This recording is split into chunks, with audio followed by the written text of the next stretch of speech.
Terima kasih ya sudah mampir di channel Just Duff. Hai semuanya, kali ini aku mau berbagi resep cara membuat bahan dasar roti yang paling praktis dan tanpa rempong tentunya. Oke, tanpa berlama-lama lagi kita langsung ke bahan-bahannya ya.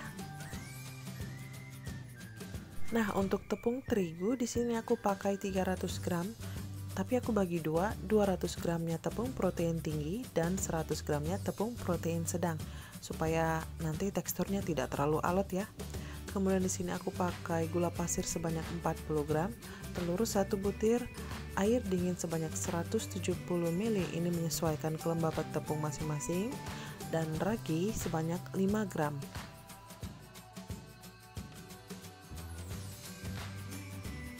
Nah, ini semua bahan aku tuang dalam satu wadah besar seperti ini ya.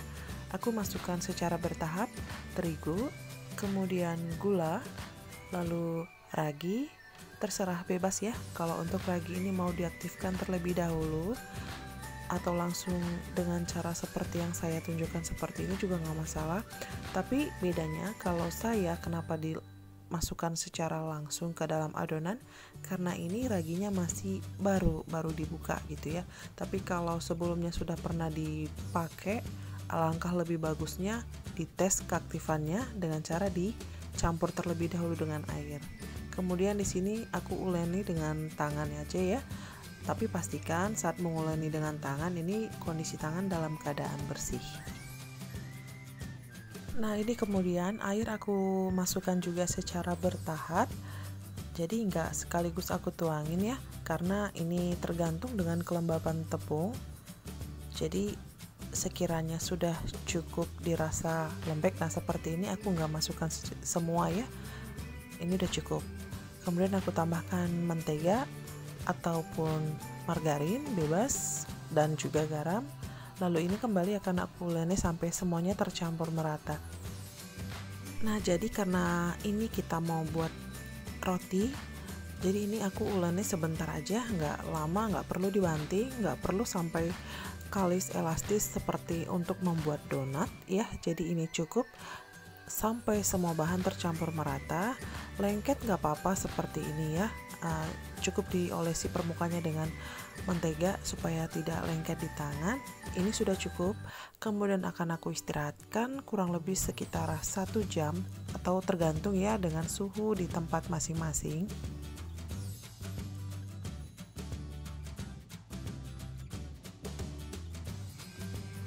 Dan setelah 1 jam berlalu, ini kita cek ya tampilannya seperti apa.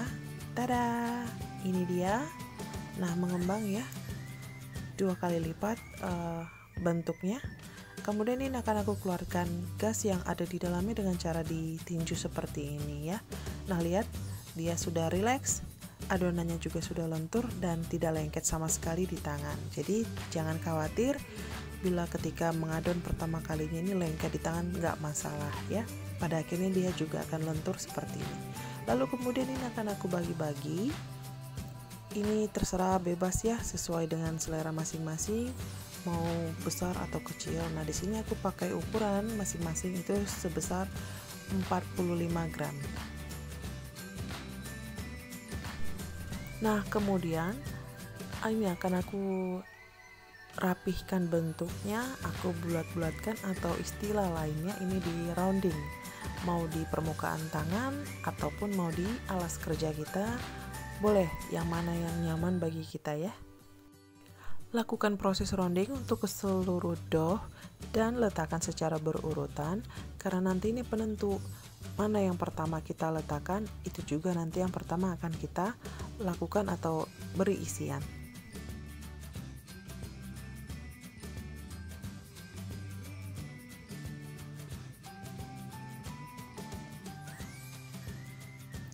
Nah, sebelum aku beri isi ataupun topping, ini aku tutup terlebih dahulu dengan serbet ya. Tujuannya untuk apa? Supaya permukaan adonan ataupun dough ini tidak kering. Nah, ini yang aku maksud tadi, aku ambil adonan yang pertama tadi di urutan pertama tadi ya. Ini aku pipihkan dengan bantuan rolling pin seperti ini ya. bentuknya bebas aja ya. Ini aku biar cepat aja, lalu aku beri isian keju parut. Nah ini aku cubit-cubit bagian tepinya seperti ini ya, supaya melekat. Nah ini aku rapikan lagi bentuknya seperti ini, jadi menyerupai bentuk lonjong. Lalu aku taruh di dalam paper cup seperti ini ya. Jadi mohon maaf ya kalau bentuknya acak adut, dan juga ini ternyata kekecilan untuk ukuran paper cup yang saya pakai. Jadi bebas ya, mau pakai paper cup ataupun mau langsung ditaruh di loyang juga nggak masalah ya. Jadi kalau untuk bentuk ini terserah, sekreatif kita aja ataupun sesuai dengan kemampuan kita masing-masing, dan untuk isi juga sesuai selera masing-masing aja ya. Mau ditaruh seperti ini di paper cup ataupun mau langsung di loyang juga nggak masalah ya. Yang penting adalah teknik pengadonan dan juga bahannya.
Kemudian ini ada 3 pieces roti. Ini aku pakai maksudnya ini aku bikin roti sosis ya. Jadi ini aku kasih saus bolognese dulu terlebih dahulu, terus kasih toppingnya sosis seperti ini. Lalu ini aku tekan-tekan supaya menempel ya. Nah ini aku taburi dengan saus sambal dan juga mayonnaise.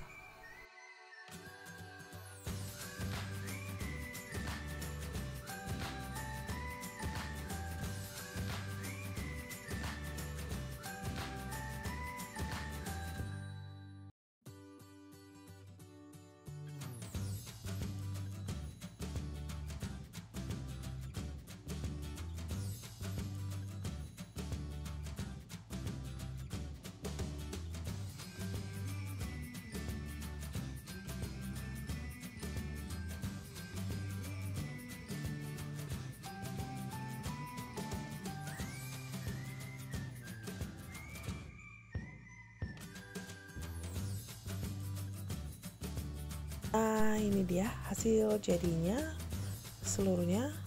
Kemudian ini aku tutup terlebih dahulu dengan serbet sebelum aku panggang, kurang lebih sekitar 15 menit ya aku istirahatkan. Nah lalu sebelum masuk ke oven ini aku olesi terlebih dahulu permukaannya dengan air, tapi alangkah baiknya ini seharusnya dioles dengan susu cair ya, cuma karena aku nggak ada, yowes lah apa yang ada aja. Nah ini keadaannya setelah keluar dari oven langsung dalam kondisi masih panas, ini permukaannya aku olesi dengan margarin supaya mengkilap. Nah ini cukup di bagian roti manisnya aja ya, kalau untuk di roti sosisnya nggak perlu.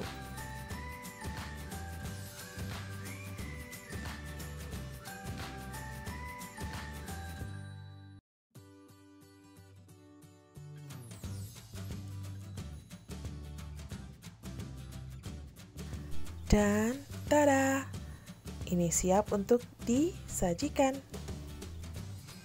Jadi gengs, kurang lebih seperti itu ya pembuatan dasar untuk roti, baik roti manis ataupun juga roti sosis seperti ini. Gampang kan untuk dibuat? Yuk dipraktikkan sendiri ya.